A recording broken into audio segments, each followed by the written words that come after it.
जय हिंद साथियों, the shield IAS में आपका स्वागत है। ये हमारा आंसर राइटिंग का सेशन है और इसे हम लोग कंटिन्यू करते हैं, जिसमें आपको डेली GS1 हिस्ट्री और साथ ही आपको हिंदी लिटरेचर जिनका ऑप्शन है उनके प्रश्न दिए जाते हैं। फिर आपकी लाइव चेकिंग और उनके मॉडल आंसर वगैरह भी दिए जाते हैं। तो आज जो मैंने प्रश्न दिया हुआ था हिंदी साहित्य का, उनका उत्तर हालांकि किसी ने लिख करके सेंड नहीं किया था, और वो जो क्वेश्चन था वो गोदान के व्याख्या से संबंधित था, और मैंने उसका इसीलिए उत्तर मॉडल आंसर बना के रखा हुआ है ताकि ज़्यादा समय ना लगे। तो चलिए इसको देखते हैं सबसे पहले।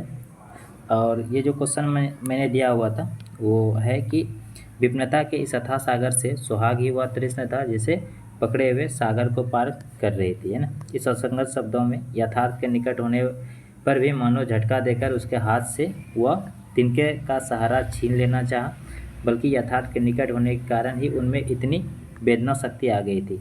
काना कहने से काने को जो दुख होता है वह क्या दो आँखों वाले आदमी को हो सकता है।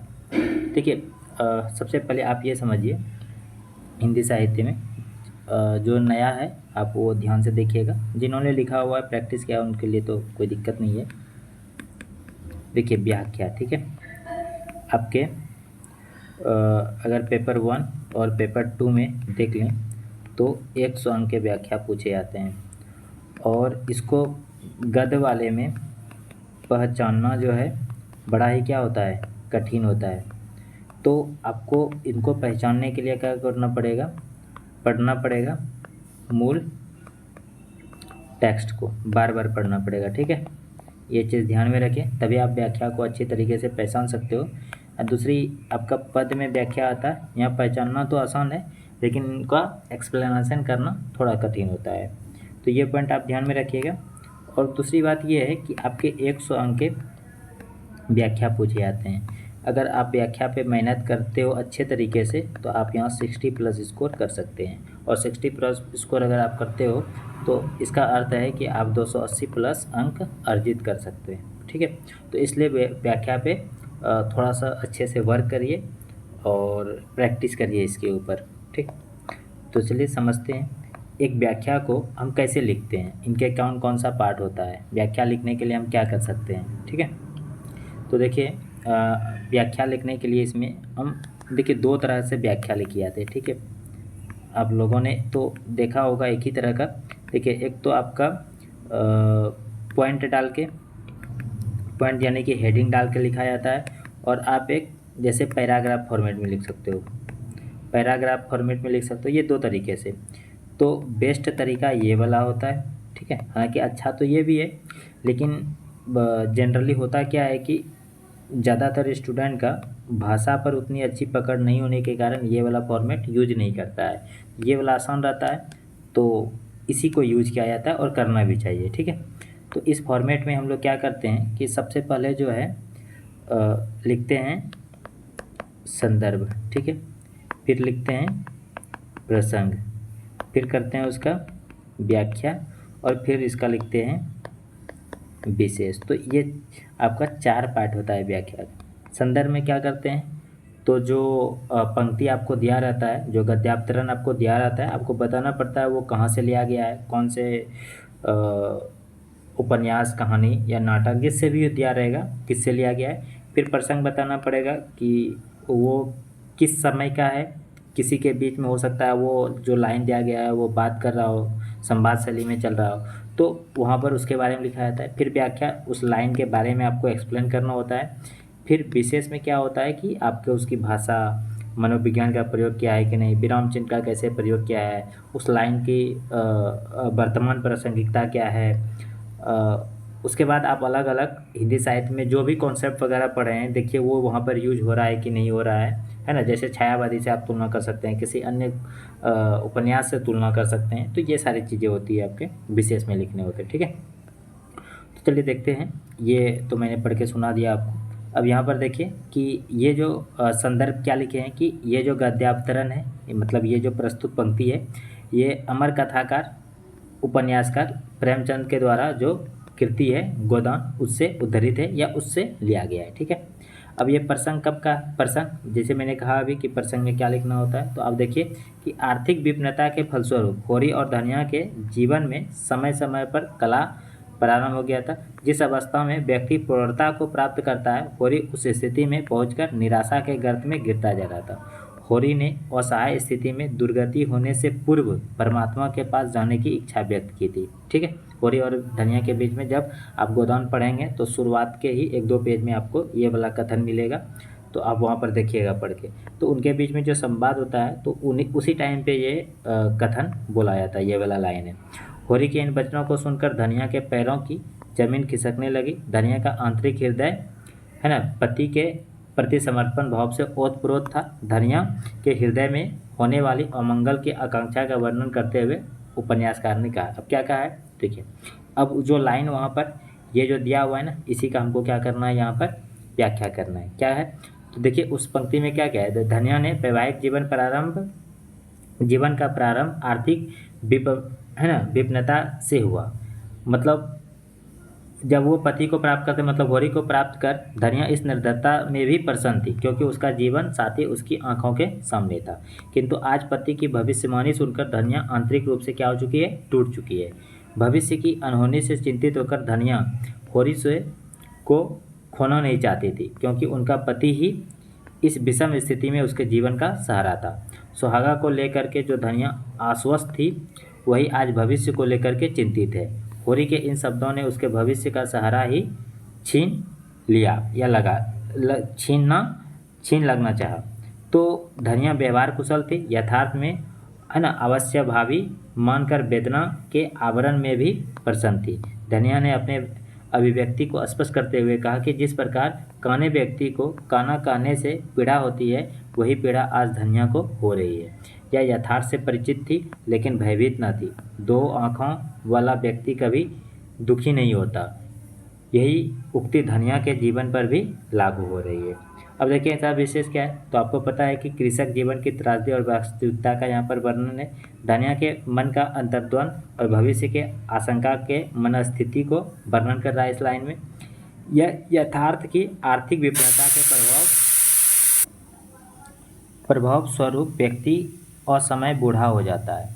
फिर पति परमेश्वर होता है, जिसके बिना पत्नी का जीवन सारहीन हो जाता है। सुहाग विवाहित जीवन की प्रसन्नता खुशहाली का प्रतीक है। शुद्ध साहित्यिक हिंदी का प्रयोग हुआ है यहाँ पर। सुहाग ही वह तृष्णा था, यहाँ पर उत्प्रेक्षा अलंकार का प्रयोग किया गया है। विपन्नता के अथाह सागर में ये रूपक अलंकार का यहाँ पर प्रयोग किया गया है। साथ में है ना अवतरण होरी के आर्थिक विपन्नता का भी बोध कराता है। तो आपको इस तरह से विशेष यहाँ पर लिखने होते हैं। हालांकि किसी ने इसका उत्तर लिख करके सेंड नहीं किया हुआ है, तो मैं करूँ किसका चेक, लेकिन आपको इसका मॉडल उत्तर मिल गया। आप इस तरह से उत्तर लिख सकते हो। ठीक है, चलिए देखते हैं। इसके बाद मैंने दूसरा क्वेश्चन दिया हुआ था, इनका भी मैंने मॉडल आंसर तैयार कर लिया है, ये ताकि आप लोगों को आसानी हो, है ना, कुछ सीख सके। अगर इनिशिएटिव तैयार किया हुआ है तो आप लोग लिखते हो नहीं, है ना। देखिए सबसे बड़ी समस्या होती है ना मेंस में लिखना। अगर आप उत्तर लिखोगे नहीं तो आने वाले समय में अगर आपका प्रीलिम्स भी हो जाएगा तो बड़ी ही कठिनाई होने वाली है। तो विश्वास करिए, और अगर आपको नहीं भी आ रहा है लिखना तो पर भी लिखिए, कुछ लिखिए, गलत लिखिए, लेकिन लिखना स्टार्ट करिए, है ना। सिलेक्शन का एक ही उपाय है इस क्षेत्र में, और वो है लिखना। जब तक आप लिखोगे नहीं तब तक आप सीखोगे नहीं, तब तक आपके पास एक्सपीरियंस और लिखने की कला नहीं आएगी। देखिए क्वेश्चन था कि वैदिक काल के सामंतवादी समतावादी स्वरूप में उत्तर वैदिक काल तक अनेक परिवर्तन परिलक्षित होते, इसका चर्चा करना। मतलब ऋग्वैदिक काल में जो समतावादी स्वरूप में उत्तर वैदिक काल, मतलब ऋग्वैदिक काल से जो उत्तर वैदिक काल आते आते क्या होता है, अनेक परिवर्तन होता है। किसमें, समतावादी जो स्वरूप होता है उसमें परिवर्तन आता है। उन्हीं परिवर्तन को आपको यहाँ पर बताना है। बोला क्या, चर्चा कीजिए। ठीक है, सबसे पहले उत्तर का लिखने के लिए आपको क्या करना है, वैदिक काल का परिचय दे देना है। फिर ऋग्वैदिक काल का उत्तर वैदिक काल में से होने वाले परिवर्तन को बताना है। फिर आपको क्या कर लेना है, निष्कर्ष लिख देना है। ये मैंने पहले भी बताया था किस तरह से। तो चलिए देखते हैं कि हम किस तरह से परिचय को लिख सकते हैं। तो ऋग्वैदिक काल का कालखंड ये आपका है 1500 ईसा पूर्व से लेकर 1000 ईसा पूर्व तक माना गया है।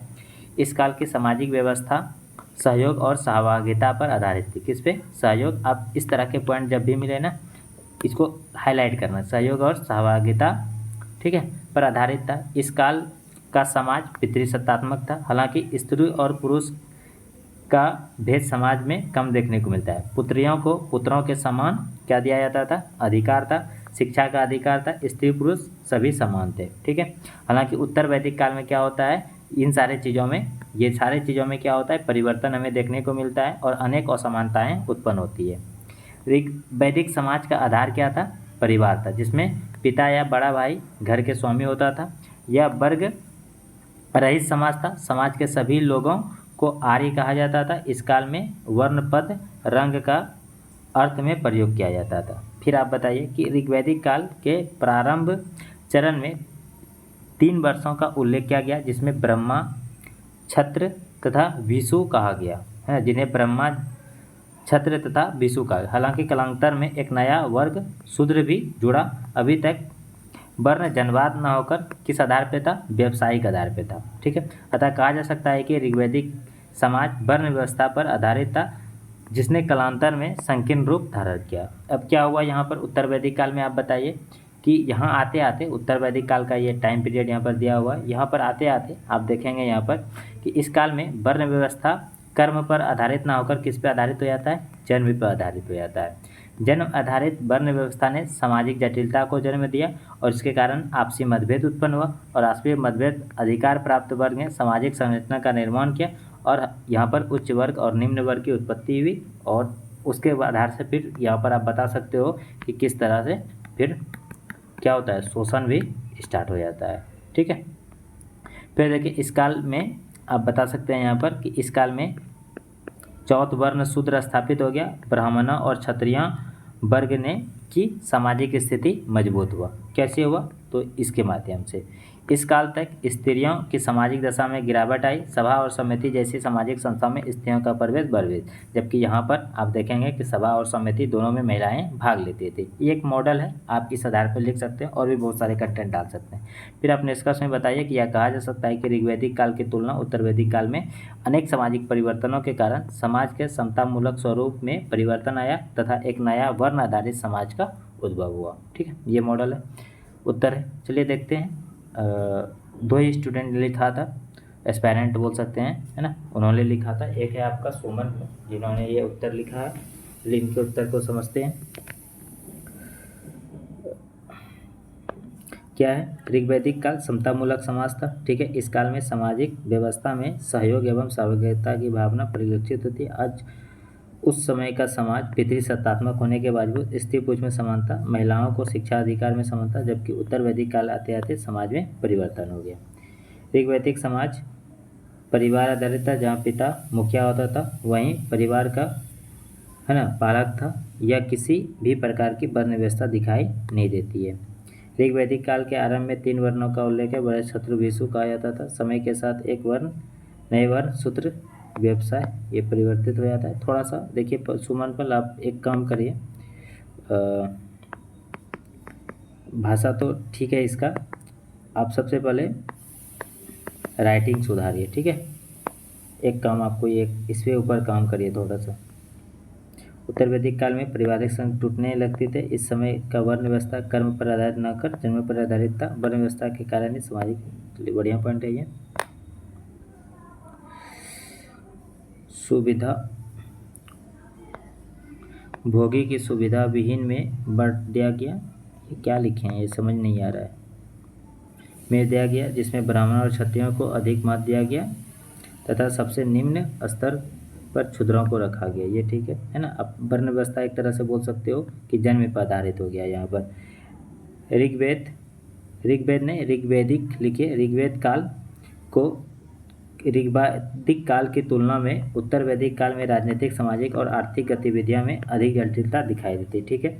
ऋग्वैदिक काल की तुलना में उत्तर वैदिक काल में महिलाओं की अवस्था में गिरावट आई। सभाओं में महिलाओं का प्रवेश निषिद्ध हो गया। महिलाओं के धार्मिक अधिकारों में भी अंतर पड़ा। शिक्षा भी बता सकते हैं आप यहाँ पर, है ना, शिक्षा का अधिकार। उत्तर वैदिक काल में गोत्र की अवधारणा का विकास हुआ, जो समाज रक्त संबंध की दृष्टि से करता है। इससे समतामूलक समाज का विखंडन होता है। होता चला गया और समाज में असमानता, जात पात जैसे कुरीतियाँ सम्मिलित होगी। ये अच्छा पॉइंट है। ऋग्वैदिक समाज की तुलना में उत्तर वैदिक काल में समाज में आए परिवर्तन का साधनिक धर्म में परिवर्तन हुआ। अच्छा, बहुत अच्छा उत्तर है, गुड।